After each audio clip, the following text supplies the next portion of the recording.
Shut up. I'm the head of the family, you have to put me first, no matter what. Bart's fever isn't a big deal. I couldn't believe what he just said.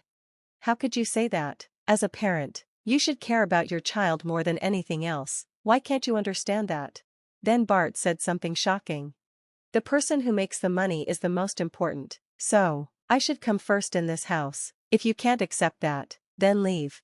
That was when I decided I had enough. Fine, I'll leave. Yeah, leave. You wouldn't survive without my salary anyway. My name is Rachel, and I'm 30 years old. I've been married to Bart for 5 years, and we have a 3-year-old son named David. We live together as a family of 3. At first, things were great with Bart, but lately, he's been acting arrogant, and it's really bothering me. I met Bart on a blind date, and I was instantly attracted to him. He worked for a good company and was always cheerful. He seemed to like me too, and we started dating right away. After a year, we got married.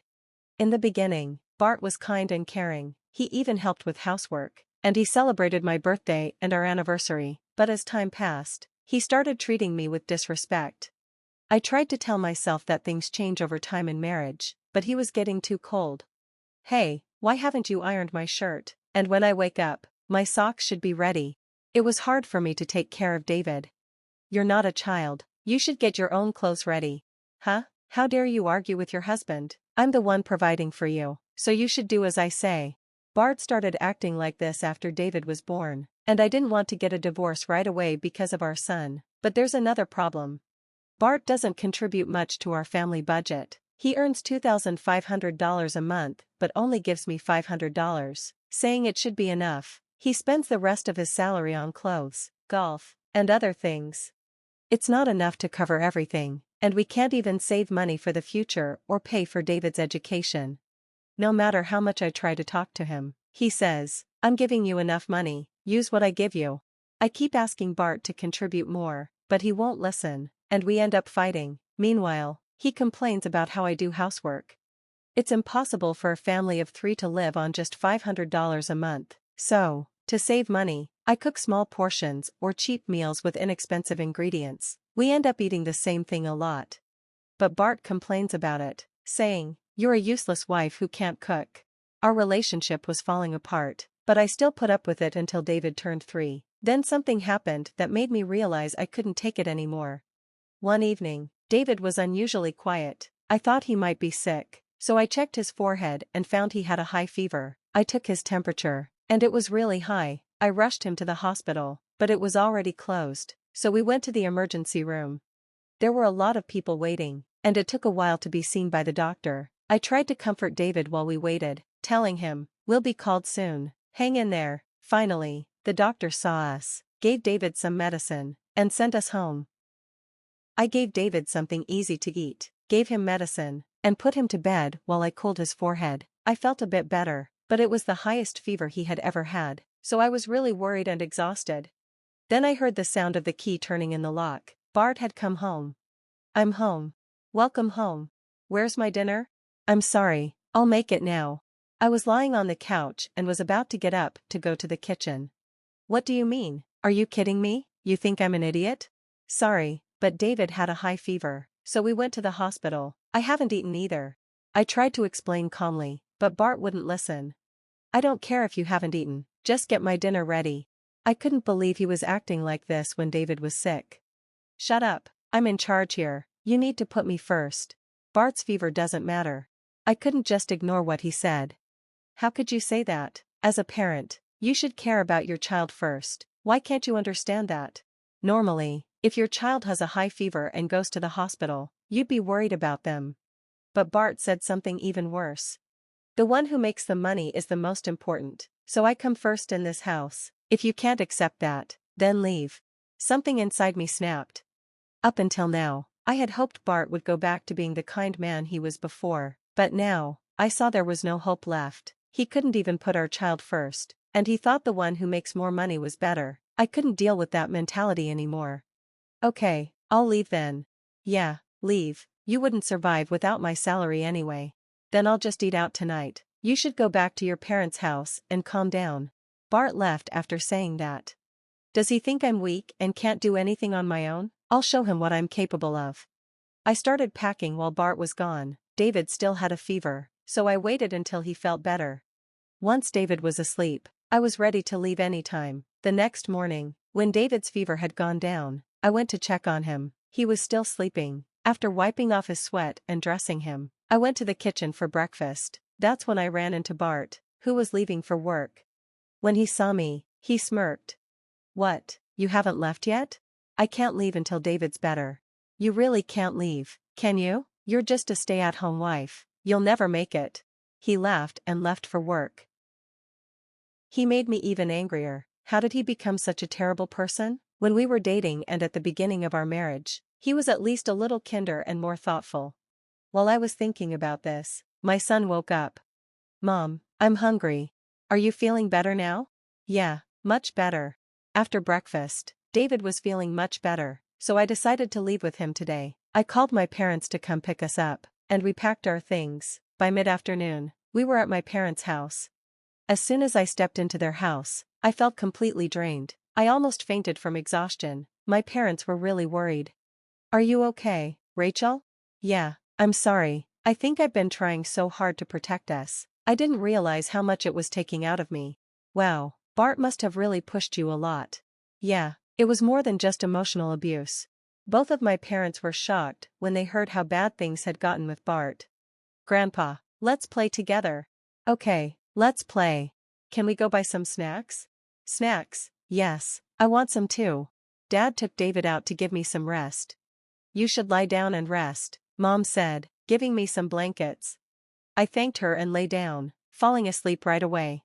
A few hours later, I woke up to the smell of something delicious cooking. It was already evening, and my mom was making dinner. When I went to the dining table, I saw a colorful spread of delicious-looking food. David was so excited, saying, "It looks yummy." My mom's cooking always made me feel better, and it filled me with a deep sense of comfort. "You can stay here as long as you need. You need to heal from all the stress." It felt like a huge weight had been lifted off my shoulders hearing my parents say that. 2 weeks flew by as I relaxed and recovered. Then, one day, someone came to my parents' house. It was Bart. Dad asked, "What do you want to do?" as he looked at the intercom. "I don't want to see him yet," I said. Dad nodded. "Okay, go to the back," and he handled Bart himself. Bart insisted on seeing me, but Dad refused to let him in. After a while, Bart gave up and left. From what I heard later, Bart didn't come to apologize. He never mentioned anything about saying sorry. I knew he was probably just struggling with the housework, realizing how messy everything was without me, but that's not my problem anymore. I hope he understands how hard housework is. He used to help, so he just had to remember how he did it, but I guess he forgot because he wasn't used to doing it. While staying at my parents' house, I blocked Bart's number, so the only way he could reach me was by coming to my parents' house. I didn't go back to him and stayed there with David. Bart came by a few times, but each time, Dad sent him away. A month passed, and Bart was at his limit. He begged, "Please let me see Rachel," bowing to my father. I thought it was time to see him, so I asked Dad to let Bart come in to talk to me. My mom took David to the back room to wait. When I saw Bart, I was shocked. He looked awful. His hair was messy, and his clothes were dirty and wrinkled. He had come straight from work, but his suit looked like he had slept in it. "Hey, Rachel, you've had enough now, right? Just come home." That was the first thing he said when he saw me after a long time. In that moment, all my hope vanished, and I felt like a cold wall was growing between us. I need to get away from him as soon as I can. I don't know what you're thinking, but if you're not going to say anything, my house is a mess, and I don't know what to do. As my wife, you should do your duty, Bart said, even though my father was right there. My dad looked shocked, because Bart was repeating everything I had told him about how he treated me. "Is that all you have to say? Normally, you should be apologizing," my dad said. "Huh?" Bart looked confused. "Why should I apologize? You're the one who left me, and you're not doing any housework. I came all the way here after you did something selfish." Is he for real? I can't save him anymore. If you really think like that, then there's nothing more to talk about. Let's divorce. I took out the divorce papers I had prepared when I came to my parents' house and handed them to him. "Huh? Divorce? Why are you saying this all of a sudden?" "All of a sudden? Are you kidding me? Do you have any idea how much you've hurt and tormented me?" "Honestly, I should have asked for a divorce a long time ago. You make me do everything you don't want to do, and you don't even help me with raising our child. You only put a little money into our family budget. There's no way we can live on just $500 a month. How can you not understand that? You only care about yourself, don't you? Bart looked stunned, not expecting me to be this angry. But you've been getting by with the money I've given you, and your meals have been decent lately. Did you think I wasn't doing anything? I'm working from home now, because the money you give isn't enough. Huh, really? I knew I couldn't give David a better life if I didn't do something, so I started looking for a remote job. I found one as an English teacher. I had lived in the US when I was younger, and I spoke English fluently. I had attended international schools and studied English literature at university, so I was well qualified. I began teaching right away, and I thought of creative ways to make learning English fun for my students.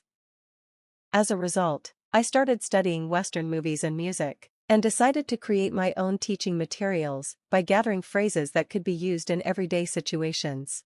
Many people who want to learn English love Western movies and music, so I adjusted the movies and artists I used based on each student's preferences. This worked really well for my students, and many of them started asking me for help.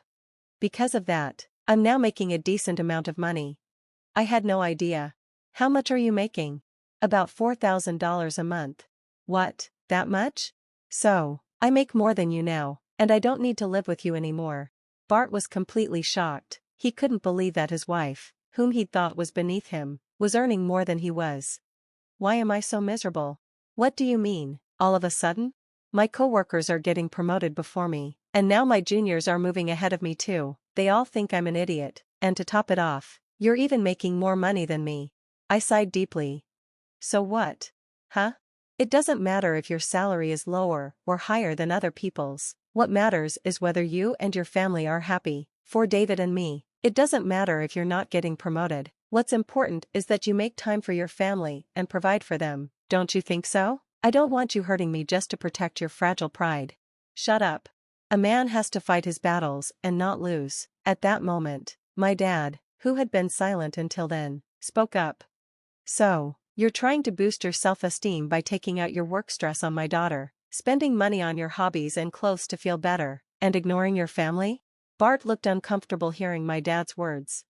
As I told my daughter, the most important thing for a husband and father is to be the strong pillar of the family, supporting them financially, but you only think of yourself. I can't trust a man like that with my precious daughter and grandchild anymore. Now, sign the divorce papers and leave. My dad was furious. He had tried to stay calm in front of me, but he had reached his limit. Bart signed the divorce papers, trembling from my dad's anger.